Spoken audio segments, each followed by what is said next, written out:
ആത്മഹത്യ. ആത്മഹത്യയെക്കുറിച്ച് doctor P. രവീന്ദ്രനാഥിന്റെ ഒരു ആർട്ടിക്കിളാണ് ഞാൻ ഇന്നിവിടെ വായിക്കുന്നത്. പ്രതീക്ഷയുടെ അവസാന നാമം നഷ്ടപ്പെടുമ്പോഴാണ് നമ്മൾക്കിടയിൽ ഒരാൾ ആത്മഹത്യയുടെ വഴി തിരഞ്ഞെടുക്കുന്നത്. അപ്പോഴാണ് അങ്ങനെയൊരു പ്രശ്നം അല്ലെങ്കിൽ പ്രതിസന്ധി നേരിടുന്ന ഒരാളായിരുന്നു അവരെന്ന് ലോകം അറിയുക. മാനസിക സമ്മർദ്ദങ്ങൾ സഹിക്കാൻ കഴിയാതെ വരുമ്പോൾ, സാമ്പത്തിക പ്രയാസങ്ങൾ മൂലം ജീവിതം മുന്നോട്ട് കൊണ്ടുപോകാൻ കഴിയില്ലെന്ന് തോന്നുമ്പോൾ, ഇഷ്ടപ്പെട്ടവർ മോശമായി പെരുമാറുമ്പോൾ, പ്രണയം പരാജയപ്പെടുമ്പോൾ, പ്രതീക്ഷിച്ച വിജയം നേടാതെ വരുമ്പോൾ, ജീവിതത്തിൽ സ്നേഹിക്കുവാൻ ആരുമില്ലെന്ന് തോന്നുമ്പോൾ, ഒറ്റപ്പെടലിന്റെ അങ്ങേയറ്റം അനുഭവിക്കേണ്ടി വരുമ്പോൾ, ഇങ്ങനെ നീണ്ട പട്ടികയുണ്ടാകാം ആത്മഹത്യയിലേക്ക് കാരണമായി പറയുന്നവ. ലോകാരോഗ്യ സംഘടനയുടെ ഏറ്റവും പുതിയ കണക്കുകൾ പ്രകാരം ലോകത്ത് മരണകാരണമാകുന്ന പ്രശ്നങ്ങളിൽ 10ാം സ്ഥാനമാണ് ആത്മഹത്യക്കുള്ളത്. ലോകത്ത് ആത്മഹത്യ പ്രതിരോധ ദിനമാണ് സെപ്റ്റംബർ 10. പ്രവർത്തനങ്ങളുടെ പ്രത്യാശ തീർക്കാമെന്ന സന്ദേശം മുൻനിർത്തിയാണ് ലോകാരോഗ്യ സംഘടന ലോകമെങ്ങും ആത്മഹത്യക്കെതിരെയുള്ള പോരാട്ടത്തിന് ഇറങ്ങുന്നത്.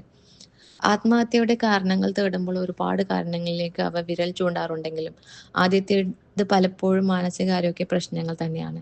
വിഷാദരോഗം, ഉത്കണ്ഠ, ബൈപോളാർ ഡിസോർഡർ, സ്കിസോഫീനിയ, ആത്മഹത്യാ പ്രവണതയുള്ള കുടുംബ പശ്ചാത്തലം അല്ലെങ്കിൽ വിവിധത്തിലുള്ള പീഡനങ്ങളോ മാനസിക പ്രയാസങ്ങളോ നേരിടുന്നത്, മയക്കുമരുന്ന് പോലെയുള്ള ഉപയോഗം, ഒറ്റപ്പെടൽ, താങ്ങാനാകാത്ത മാനസിക പിരിമുറുക്കം തുടങ്ങിയവ ആത്മഹത്യയുടെ കാരണങ്ങളിൽ പെടും.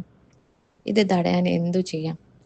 ആത്മഹത്യാ പ്രവണതയെക്കുറിച്ചും മറ്റും നമുക്ക് ചുറ്റുമുള്ളവരുമായി സംസാരിച്ചു തുടങ്ങുക എന്നതാണ് ആദ്യം നമുക്ക് ചെയ്യാൻ പറ്റുന്നത്. ആത്മഹത്യാ പ്രവണതയെക്കുറിച്ച് അത് പരിഹരിക്കാനുള്ള മാനസികാരോഗ്യം നേടുന്നതിനെക്കുറിച്ചുമുള്ള സാമാന്യ ചർച്ചകളും നമുക്ക് നമ്മുടെ സുഹൃത്ത് വലയങ്ങളിൽ നടത്താം. നമുക്ക് ചുറ്റുമുള്ളവരിൽ ആരെങ്കിലും ഇത്തരം പിരിമുറുക്കങ്ങളിൽ പെട്ട് പ്രയാസങ്ങൾ അനുഭവിക്കുന്നുണ്ടെങ്കിൽ അവർ മനസ്സ് തുറന്ന് സംസാരിക്കാൻ ഇത് ഇടയാക്കും. ആദ്യം അവരെ മനസ്സിലാക്കുന്ന കേൾവിക്കാരനായി പരിഹാരം നൽകാൻ കഴിയുന്ന സൈക്കാട്രിസ്റ്റിലേക്കോ അല്ലെങ്കിൽ സൈക്കോളജിസ്റ്റിലേക്കോ കൗൺസിലറിലേക്കോ അവരെ നയിക്കാം. ആത്മഹത്യാ പ്രവണതയെക്കുറിച്ച് സൂചന നൽകുമ്പോൾ തന്നെ അതിനെ ഗൗരവത്തിലെടുക്കാൻ നാം മറന്നു പോകരുത്. ശാരീരിക ആരോഗ്യം പോലെ തന്നെ പ്രധാനമാണ് മാനസികാരോഗ്യം എന്ന് തിരിച്ചറിയുക. ശരീരത്തിന് രോഗം വന്നാൽ ചികിത്സിക്കുന്നത് പ്രധാനമെന്ന് പോലെ തന്നെയാണ് മനസ്സിന് ആരോഗ്യം വന്നാൽ ചികിത്സിക്കുന്നതും. പലപ്പോഴും അന്ധവിശ്വാസങ്ങളും അനാചാരങ്ങളും അരങ്ങുവാഴുന്ന മേഖല കൂടിയാണ് മാനസികാരോഗ്യം. കുടുംബത്തിൽ ഉണ്ടാകുന്ന പ്രശ്നങ്ങൾ, വ്യക്തിപരമായ പ്രശ്നങ്ങൾ ഒരു ഘട്ടം കഴിയുമ്പോൾ കടുത്ത മാനസിക സമ്മർദ്ദത്തിന് കാരണമാകും. വിട്ടുമാറാത്ത ശാരീരിക ആരോഗ്യ പ്രശ്നങ്ങളിലേക്ക് കൂടി വഴിവെക്കുകയും ചെയ്യും.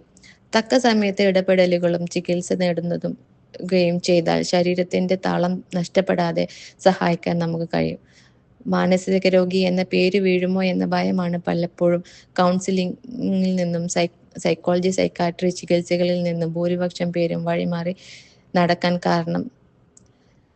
സമൂഹത്തിന്റെ ഈ ചിന്തയിലും സമീപനത്തിലും കാതലായ മാറ്റം കൊണ്ടുവരാൻ വേണ്ടി നമ്മളും തന്നാലായത് ചെയ്യുമ്പോഴാണ് ഈ പ്രശ്നത്തിന് പരിഹാരം കാണാൻ സാധിക്കുക.